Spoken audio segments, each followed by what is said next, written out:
Welcome to Neuro Stories, the podcast that highlights the people behind neuroscience at the Walton Centre. Together, we will lift the lid on the complex worlds of neurology and neurosurgery and everything in between, hearing fascinating tales of the incredible staff and services carried out in the hospital every day.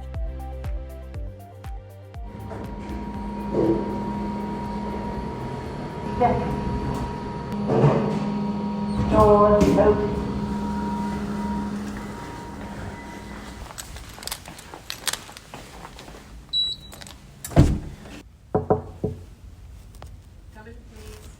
I'm Dr. Anita Krishnan. I'm a consultant neurologist. I've also got a clinical managerial role. So I'm the Divisional Clinical Director for the Neurology Division.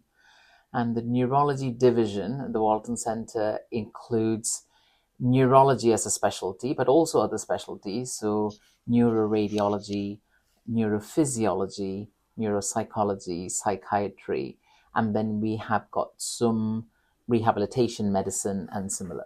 Why neurology for you? Oh, that goes back a very, very, very long time. So we're talking about, my God, I don't mind giving my age away. I'm in my mid-50s. So when I started medical school, so this is sort of 18, 19, and I did medical education in India, we had some very, very brilliant and charismatic neurologists. So you know how you sort of hero worship sometimes certain sort of teachers or professors and so on.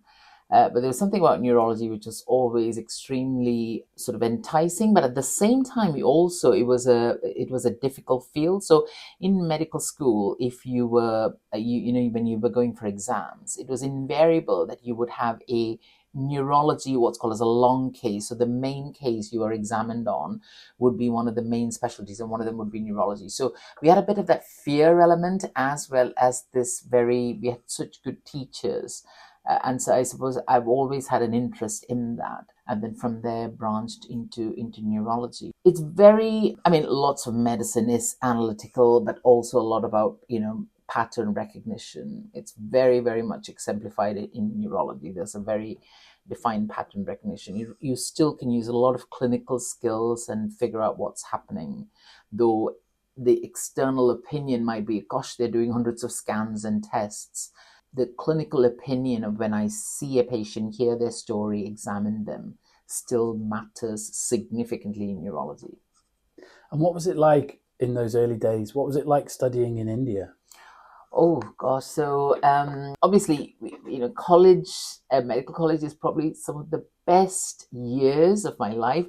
At that time, probably we would not have thought so, but you had a group of friends, you had a degree of independence that was great. And I think those still dominate. And it's even more so now that we have all these reunions. So I've just come back from the 35th year reunion of my batch. Wow. And we were 150 of us, and 131 of us attended this one. Wow, that's Absolutely. A great turnout. It is. And obviously, at that point in time when we started, obviously we had our skirmishes and we didn't get along with everybody. But now we're all great friends. We've all grown, older, matured, become more, and you sort of see how much. So what is it that keeps us together? It's those 5 years that we spent together in college. And that is just amazing. In India, things are different. Our undergraduate education, I think, was exemplary. The teachers that we had who taught us basic things in medicine, which is things like anatomy and the physiology of how the human body works and all those, they were extremely good. And hospitals, of course, are very, very crowded and busy. You have people in the corridors, on the, everywhere, on beds, sometimes on the floor, etc. Because there are two things, isn't it? It's the population is so large. Just the small part of the state in India where I come from is as big as the UK. Wow. Other than the population is sort of the economic issues, it's quite significantly low. So busy times, but that just means that you gain a lot of experience. Nothing teaches you medicine more than spending time on the ward, seeing patients and doing the same thing over and over again. Repetition, Absolutely. the people skills of a busy hospital. You never get that in classrooms or listening to lectures or, listening to somebody just, talking about it. You learn things by seeing, and you learn things by making initial errors, and then somebody saying that's not how it's done, this is the way you do it, and that'll always stick with you. The more time you spend on the wards, I do think that you actually do become a more accomplished clinician, and you got better skills at hand. It's again all about practice and pattern recognition. And so how did you go from India to the Walton Centre? How did you move to the UK? It's a bit of an odd story. So a lot of people may not know, I actually grew up in the UK when I was a child. So early 70s, there was a big move for the NHS to get doctors from India. So my mother is a doctor, she's a pediatrician. And so they were actually interviewed and asked to sort of come and work in the NHS. So between the ages of sort of 3 and 5, we were actually in Yorkshire. So I've got great memories of my time there. And then we went back to India. So my mom, all of us moved back. Then I went through obviously college education and all that. And I had no plans of coming to the UK. But once I finished my medical degree, one of the things that always sort of thing was it would be good to get my MRCP, because in India also it doesn't matter about how much experience you have, but also in terms of an external degree has got great value. And so my only aim was I'll come to the UK, work towards my MRCP, and then go back again and work in India. Sorry, what's an MRCP? An MRCP is a member of the Royal College of Physicians. So that's one of the it's actually one of the basic exams that you do while you are progressing through your medical career here. Things so happened that I also met my husband at that time, who was also here for his set of exams. So we got married. It's slightly odd. So at that point we said, okay, we'll continue here, work a bit longer. And then one thing led to another, and that's it. And that's 26 years ago. It's funny how those happen, isn't it? How it just falls into place sometimes. Yeah, absolutely. Of course, I visit, all my family is in India. I visit very frequently. Initially, when we were here, travel and all that was not possible because you're in very busy junior doctor jobs. We could only go home once every 2 years or 2.5 years. But now in this stage of life that it's much more. My son has grown up. He's gone to university, got a bit more time. I don't have to rely on school holidays, so I don't have to wait for that. Yeah. And so I tend to travel whenever I get some time. I tend to find an off-peak ticket and fly to India and come back. So what does a day at the Walton Centre look like for you? My current job, I think it'll be an understatement if I say it's a busy job. So I have a clinical role, and then I've got the managerial role, and both of them are quite busy. I do 3 clinics a week, 2 of them at Walton, 1 of them at my, what I call as a peripheral hospital. So the structure of the Walton is all neurologists. We work for 2 or 3 days at the Walton, and the other 2 days in the week we'd go to a neighbouring hospital and see patients there in a clinic, as well as see any inpatients there with neurological problems who are referred. So my district general hospital is Halton and Warrington. Prior to that, it used to be Arrow Park. So if I were to go take you through a working week, there'll be Monday. It's primarily time for me to do letters and do my admin work, as well as have meetings, etc., from my managerial role. Then when I'm on my clinics come, so each clinic is a 4-hour one, so that you'll see patients, which will either be, most of them face-to-face, sometimes video. I specialize in headache and disorders that cause changes in pressure within the brain. So most of the patients that I need to see tend to be face-to-face. And then some of the treatments that we give, we do obviously, injections and so on. It all needs to be face-to-face. Of the 4 days I spend at the Walton, 2 clinics, and the other 2 days is a mixture of clinical and managerial things. And loads of people have access to my diary. My diary gets filled pretty quickly with various meetings of various sorts. And so my clinical managerial role, well, a lot of it is talking to colleagues and seeing whether you can sort out issues or difficulties that they are facing, either within their department or between their department and somebody else. A lot of it is about listening to people and talking through that. A big chunk of my role is governance. So when things go wrong, examining why did they go wrong, what could have been done better, what are the lessons learned. And arising from governance, there'll be loads of different meetings that come up where we have to discuss these things. I'll have to do investigations trying to see whether something, what else could have been done and so on. And the other part of my role is service development. So each of the specialties that I represent, obviously none of us can work in silos. It's a collaborative work. Sometimes that's very difficult to see, because when you are not in a manager's role, you might think, oh, I can protect my service and my specialty and my clinic. And we would think like that. And I used to think like that before I became a clinical manager. Then your eyes do get opened a bit. Like you then start looking at viewing things, thinking, well, it's not just my department, my clinic, my role.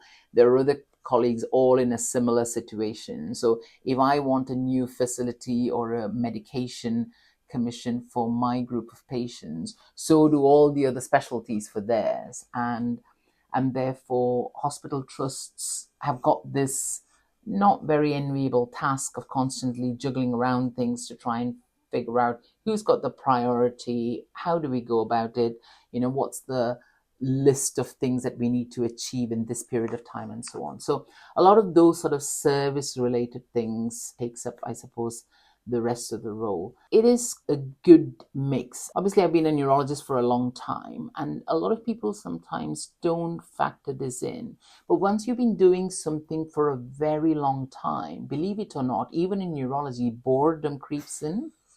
And whenever I say this to medical students, just for them to be aware of this prospect, 10, 15 years down the line of their career, they all look slightly shocked, because clearly everybody goes into it with enthusiasm. But you should always make sure that you've got other interests, I suppose, that you can divert out to, so that it doesn't get all mundane and boring. Neurology is your bread and butter, isn't it? Yes. You as a doctor. That's me primarily. I'm a neurologist. Yes, I'm not a manager primarily. I'm a neurologist. And you said about that service development, and that is very much in the form of RANA, isn't it? The rapid access to neurological assessments. That's where you've been able to take that, right, my neurology is there. Yeah. It's ticking over. Yeah. What else brain space have I got for? And obviously RANA was one of those, wasn't it?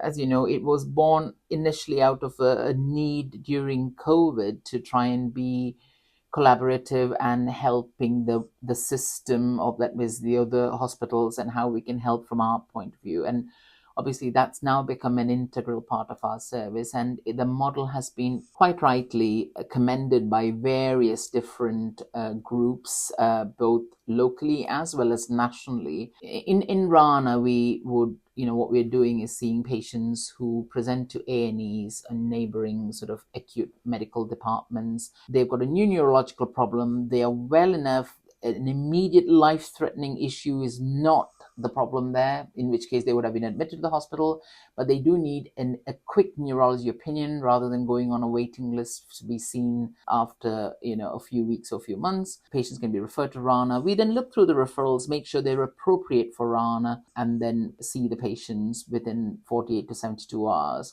Or in some cases, we are able to advise and say, actually, this patient is already under this neurologist, and we can actually provide this advice and so on. So really clearing out that pathway for some patients. It's really sort of streamlining it, isn't it? Yes. And it has been primarily very, very much of help to the patients who go through that, as well as to the hospitals who, where the patients initially presented. And as you rightly said, it is the right thing to do, and where we are able to do that, everybody's under pressure, different parts of the service.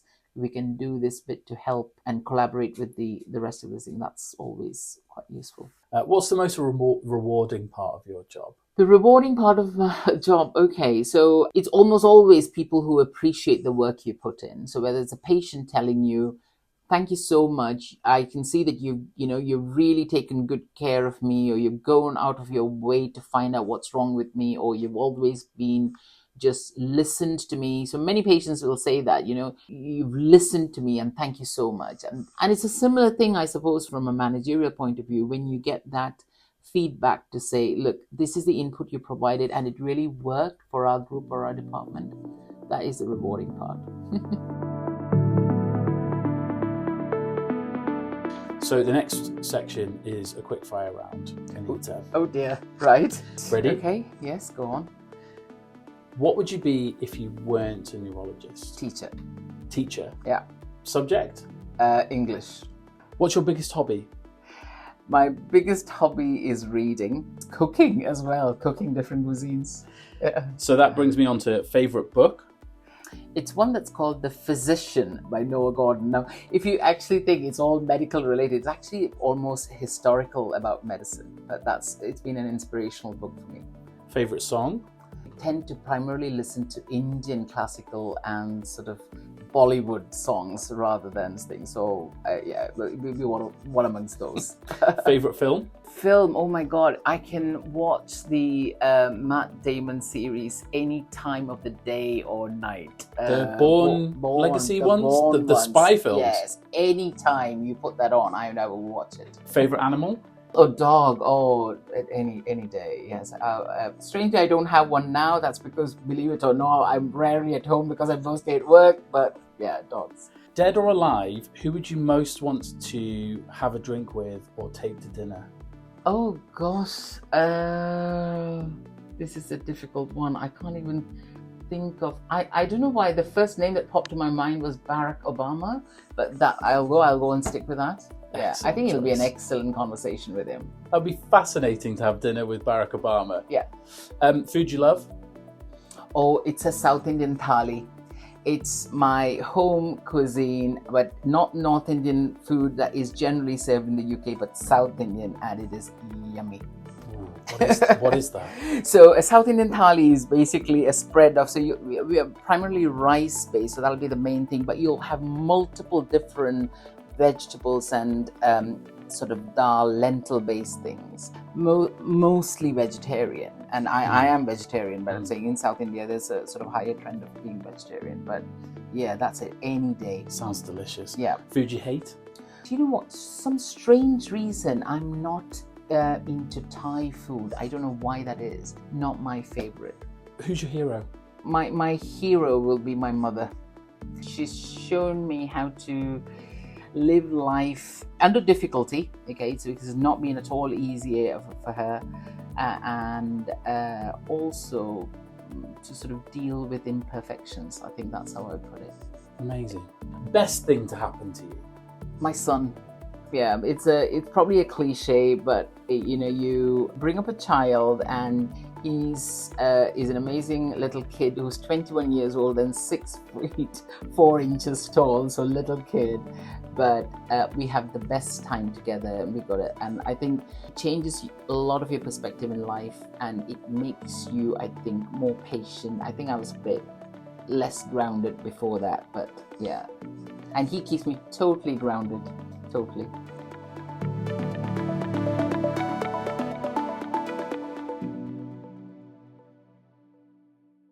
How has neurology changed over the course of your career? Gosh, I mean, it's amazing how much it has, So when I started training in neurology, so I'm talking about the late 90s, and we had the understanding about certain neurological conditions and what we could do and the treatments we could offer. Compared to that, now, 25 years down the line, what is available is just stupendously different and large, and that just comes from research that has gone into it. So for almost every illness, we've got a much more streamlined, targeted therapy. Previously, we would say, okay, we could use this and see what happens, but now it's like, we've got this therapy that actually treats this particular receptor on this cell which is involved in this disease. And so it is, so much more targeted. That does mean that we've got so many more options to give patients. That does mean that it does take up a lot more time. I'm not saying, with choice also comes its own challenges, doesn't it? And then, but it's a much, better system to have rather than previous.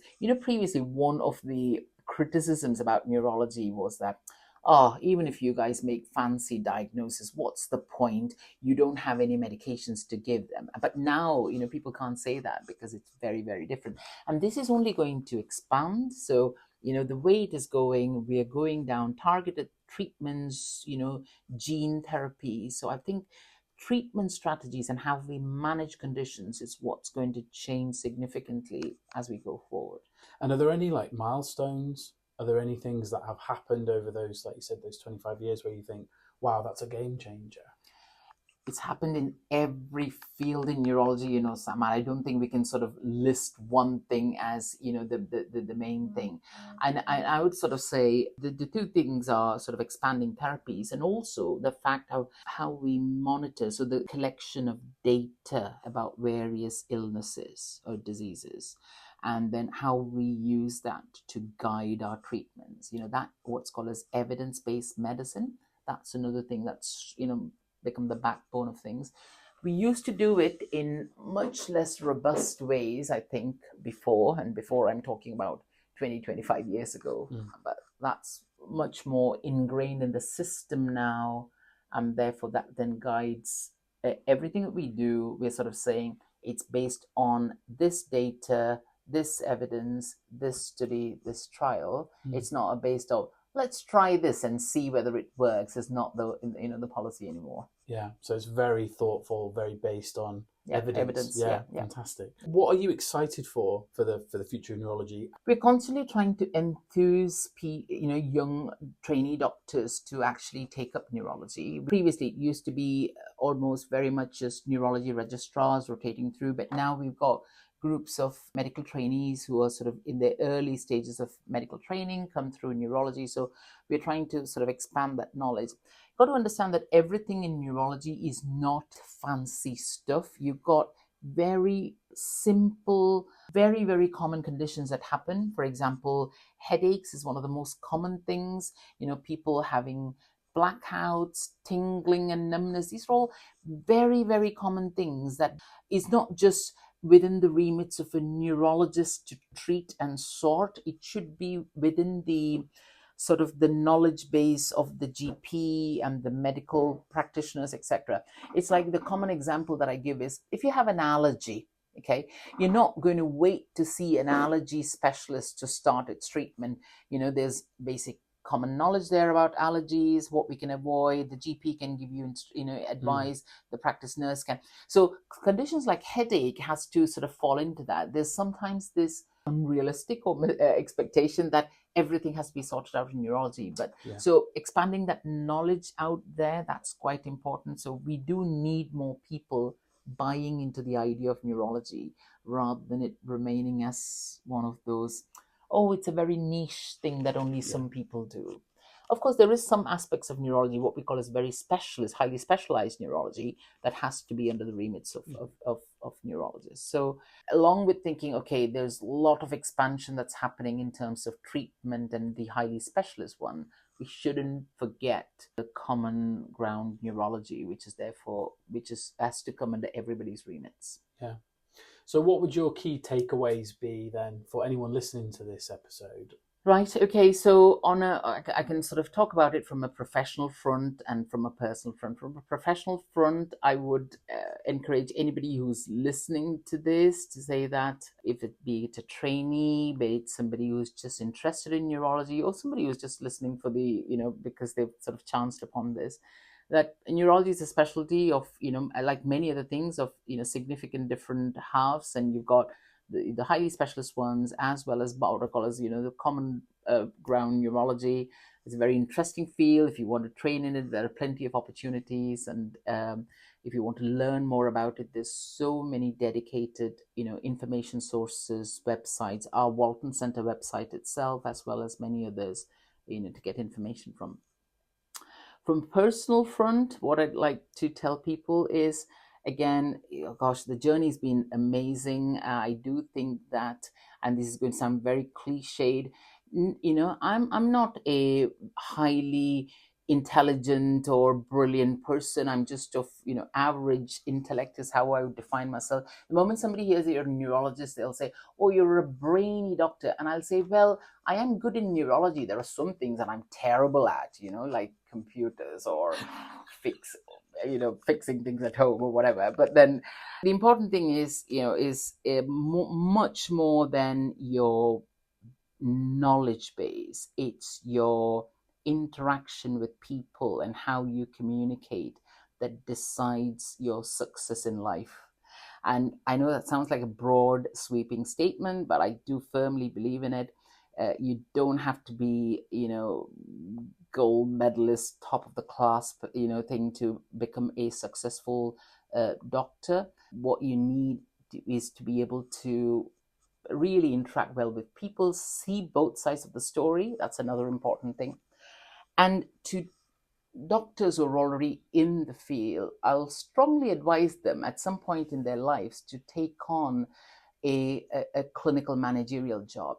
When I initially was encouraged to do this, I thought, gosh, these people must be totally off their rocker, because I had no interest in being a clinical manager. And what this has taught me, of all its ups and downs, because people see this as a, gosh, why would I want to do that? It's taught me far more about myself than anything else has, because you are put into situations which are initially unfamiliar to you. It's a huge learning curve. You actually learn to interact with people. I used to think I was brilliant at communication even before, but now when I do this, I realize, well, there are some things where I was only seeing my viewpoint. I wasn't seeing the other side of the story. Now you learn to see the other side of the story. You learn a high degree of compassion and empathy. You learn not to lose your temper too quickly and not to be too quick to judge people. And that way, I think it's given me lots of life skills. And I really would advise people, initially settle yourself into your medical career, but at some point, take on a lead role, take on the becoming either the clinical lead, the educational lead, the governance lead, and you'll realize that it does add a significant dimension to your life.